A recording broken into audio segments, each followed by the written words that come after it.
नमस्कार। आज हम बात कर रहे हैं हिंदी कहानी के उद्भव और विकास के बारे में।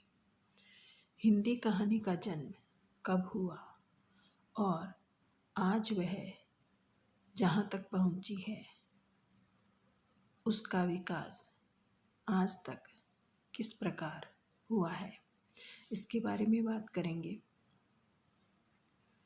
हिंदी की सभी विधाओं का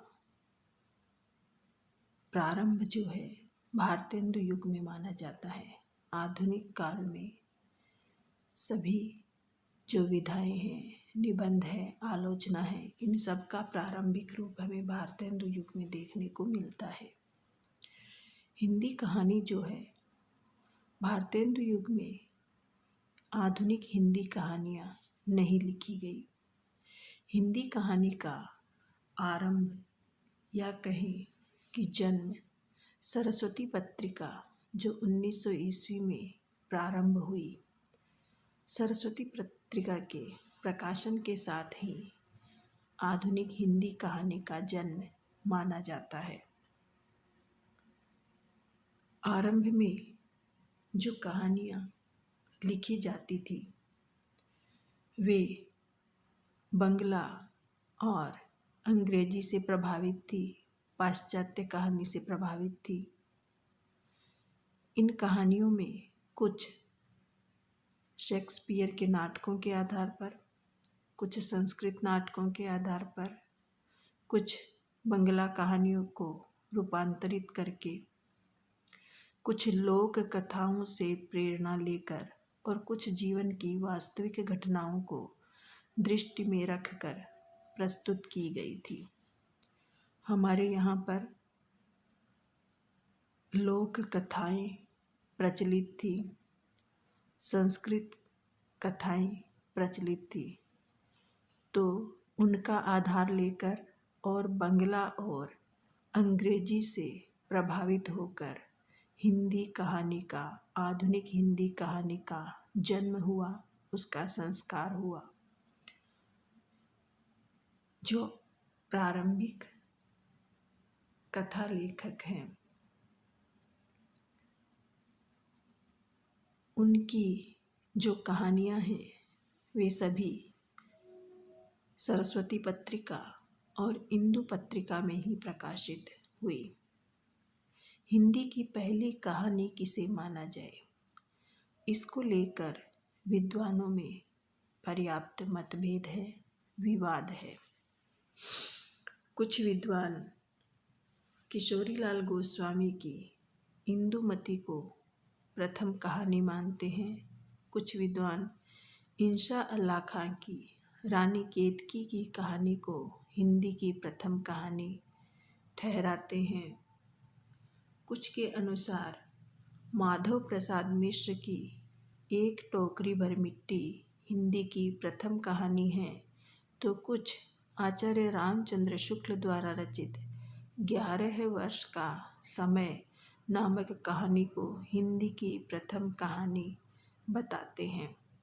इस प्रकार अलग अलग विद्वानों ने हिंदी की प्रथम कहानी अलग अलग बताई है। अब बात करते हैं हिंदी कहानी के विकास को। हिंदी कहानी का जो आज तक का विकास हुआ है, इसको अध्ययन की सुविधा की दृष्टि से हम 4 कालों में, 4 युगों में, 4 भागों में बांट सकते हैं। पूर्व प्रेमचंद युग, जो प्रेमचंद से पहले का समय है, उसे पूर्व प्रेमचंद युग नाम दिया जा सकता है। दूसरा प्रेमचंद युग, जिस युग में प्रेमचंद की श्रेष्ठ कहानियाँ लिखी गई। प्रेमचंदोत्तर युग, जो प्रेमचंद के बाद का समय है। और स्वातंत्र्योत्तर युग, स्वतंत्रता के बाद का समय। इन कालों में बांटकर हम प्रत्येक युग में होने वाले कहानीकारों, प्रमुख कहानियों का अध्ययन कर सकते हैं। सबसे पहले बात करते हैं पूर्व प्रेमचंद युग। पूर्व प्रेमचंद युग एक प्रकार से द्विवेदी युग है, जो कविता के क्षेत्र में निबंध के क्षेत्र में, आलोचना के क्षेत्र में जो द्विवेदी युग है उसे ही पूर्व प्रेमचंद युग कहा जा सकता है। इस युग में सरस्वती पत्रिका का प्रकाशन आरंभ हुआ और उसके कुछ समय बाद इंदु पत्रिका का प्रकाशन हुआ। इन दोनों पत्रिकाओं में हिंदी कहानियाँ छपती थी। इस युग के प्रमुख कहानीकारों में, प्रमुख कथा लेखकों में किशोरीलाल गोस्वामी, माधव प्रसाद मिश्र, बंग महिला, रामचंद्र शुक्ल, जयशंकर प्रसाद, वृंदावन लाल वर्मा आदि प्रमुख हैं। इनकी कहानियाँ उल्लेखनीय है। किशोरीलाल गोस्वामी की इंदुमती कहानी सरस्वती में 1900 ईस्वी में प्रकाशित हुई।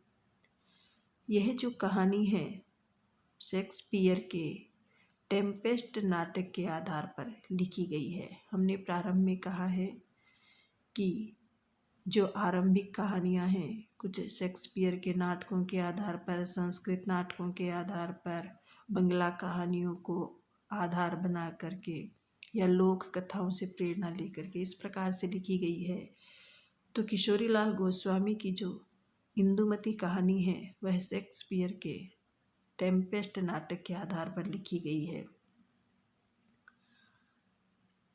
इसी समय जो भगवान दीन बीए हैं उनकी 1902 ईस्वी में सरस्वती में ही उनकी कहानी प्रकाशित हुई, प्लेग की चुड़ैल नामक कहानी।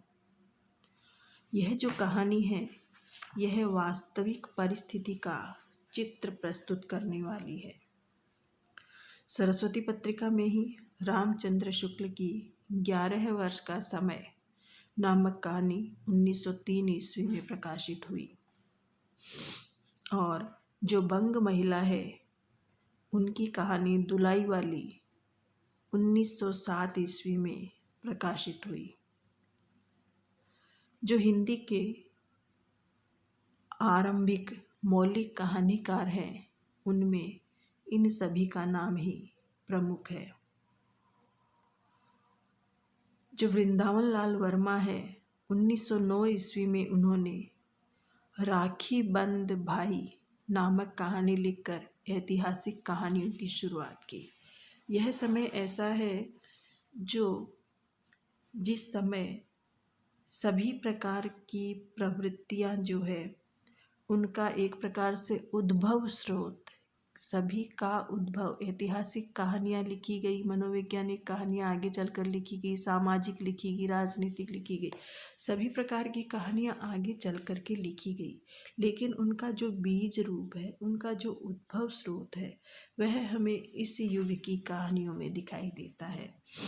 तो जो बात कर रहे हैं वृंदावन लाल वर्मा, वृंदावन लाल वर्मा ऐतिहासिक कहानी उपन्यास लेखक है। ऐतिहासिक उपन्यास लिखे हैं, ऐतिहासिक कहानियाँ लिखी है। तो 1909 ईस्वी में उनकी राखी बंद भाई नाम से कहानी प्रकाशित हुई और यह ऐतिहासिक कहानियों की परंपरा इस कहानी से प्रारंभ होती है।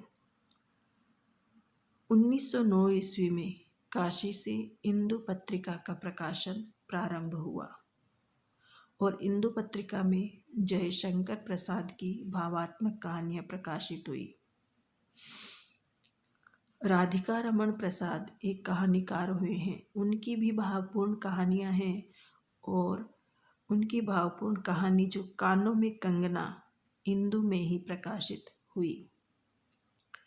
यह जो समय है इस समय प्रेमचंद ने कहानी लेखन शुरू कर दिया था और उनकी कहानियाँ ज़माना नामक पत्र में प्रकाशित हो रही थी। काफ़ी कहानियाँ प्रकाशित हो चुकी थी। वे उर्दू में लिख रहे थे और फिर वे हिंदी की ओर उन्मुख हुए। हिंदी की ओर उन्मुख होकर उन्होंने सरस्वती में कुछ कहानियाँ लिखी। उनकी कहानियाँ सरस्वती में भी प्रकाशित हुई, जिनमें सौत, पंच परमेश्वर, सज्जनता का दंड ईश्वरीय न्याय, दुर्गा का मंदिर आदि कहानियाँ प्रमुख हैं।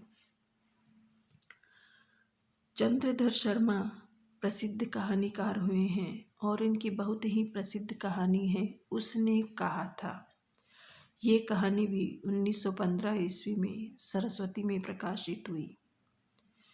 उसने कहा था, ये कहानी पहले महायुद्ध की पृष्ठभूमि को लेकर लिखी गई कहानी है और रचना शिल्प की दृष्टि से, कलात्मक दृष्टि से ये कहानी जो है अपने समय से बहुत आगे की कहानी है। आधुनिक हिंदी कहानी का जन्म इसी कहानी से माना जाता है।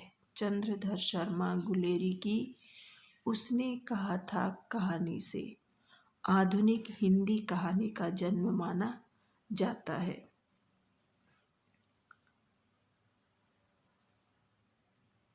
उन्नीस 1918 ईस्वी में काशी से हिंदी गल्पमाला नामक पत्र का प्रकाशन हुआ। इसमें भी जयशंकर प्रसाद की कहानियाँ बाद के वर्षों में प्रकाशित होती रही। यह जो सारी बातें हमने की हैं कहानी से संबंधित, कौन सी कहानी किस पत्रिका में प्रकाशित हुई, आरंभिक कहानियों पर किस प्रकार का प्रभाव था, इस पूरे विवेचन से स्पष्ट है, कुछ बातें स्पष्ट हो जाती है कि कहानी का जो जन्म है 1900 ईस्वी के लगभग ही माना जाता है। 1900 ईस्वी के लगभग कहानी का जन्म हुआ और 1912 से लेकर के 18 तक कहानी पूरी तरह से प्रतिष्ठित हो गई, अर्थात अच्छी कहानियाँ लिखी जाने लगी।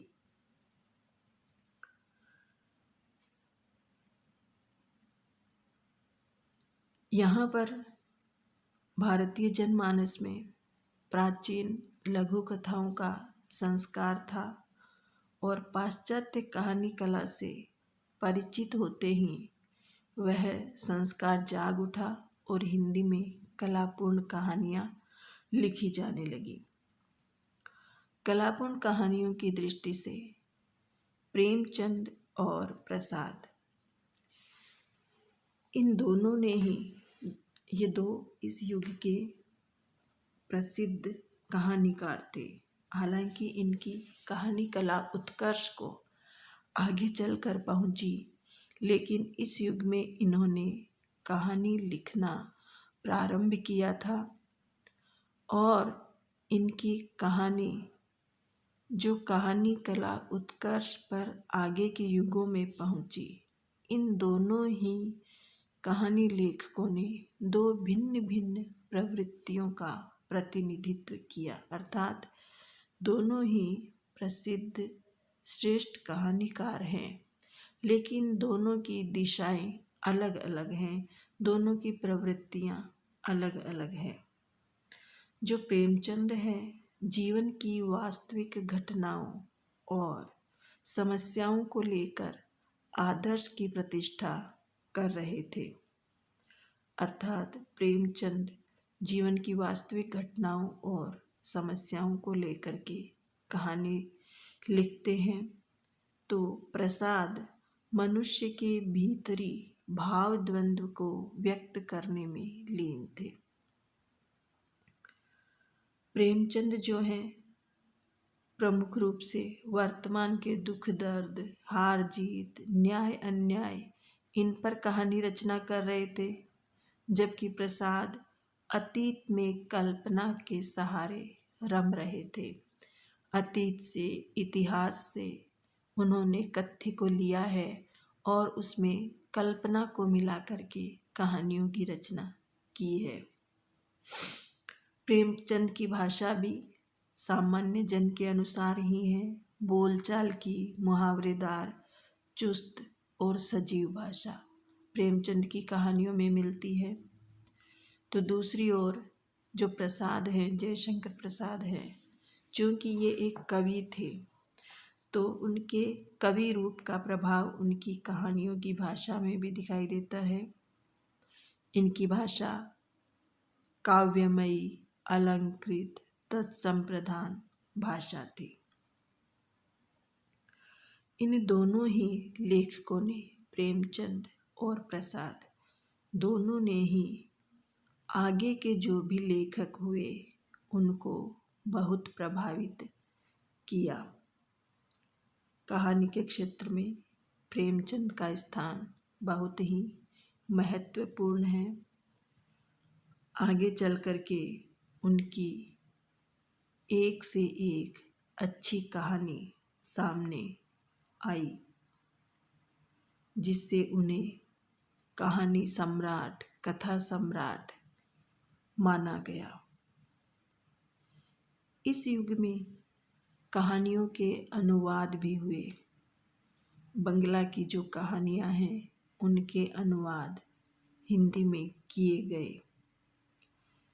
इस प्रकार अनुवाद करने वालों में गिरिजा कुमार घोष और बंग महिला विशेष रूप से उल्लेखनीय है।